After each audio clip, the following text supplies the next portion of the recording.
उन्होंने ना कभी किसी के धर्म की इज्जत की, ना कभी किसी की आस्था की इज्जत। जय हो बागेश्वर धाम की, जय हो बागेश्वर सरकार की। दोस्तों मैं आज की फटाफट खबर की बात करते चलूँ तो आज बागेश्वर धाम में गुरुदेव के पास काफ़ी अच्छे बातें हुई, जो कि मैं आपको बताते चलूँ कि गुरुदेव और बनारस वाले गुरुदेव दोनों एक ही साथ में बैठे हुए थे। जहाँ तक कि वहाँ पे एक भाई मिले थे जो कि हिंदू और सनातन दोनों पे बात किया। जहाँ तक कि मैं आपको बताते चलूँ कि वो भाई ने बोला कि हम अपने देश में हर एक धर्म के हर एक जातियों को सपोर्ट करते हैं या फिर शरण देते हैं, लेकिन हम हमारे हिंदुत्व को, हमारे सनातन को लोग बोलते हैं अपराधी या फिर देशद्रोही। कहते हैं कि सनातन तो आतंकवाद फैलाने का काम, लेकिन ऐसा कोई बात नहीं है कि अपराधी है या फिर देशद्रोही है।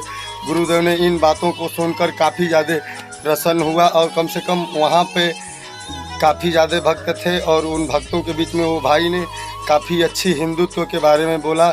जहाँ तक कि मैं आपको बताते चलूँ कि गुरुदेव ने फिर दोबारा खिलखिलाकर हंस उठे।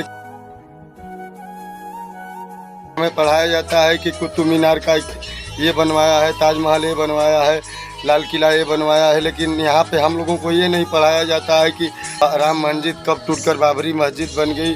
दोस्तों यही सब थी आज की न्यू अपडेट, ताज़ा खबरें जो कि बागेश्वर धाम में आप सबों को कितनी आस्था है आप सब कमेंट बॉक्स में ज़रूर लिख कर करिए। जय हो बागेश्वर धाम लिखिएगा। वीडियो पसंद आई हो तो वीडियो को लाइक शेयर और चैनल को सब्सक्राइब जरूर कीजिएगा। जय हो बागेश्वर धाम की, जय हो दंदरुआ वाले सरकार की।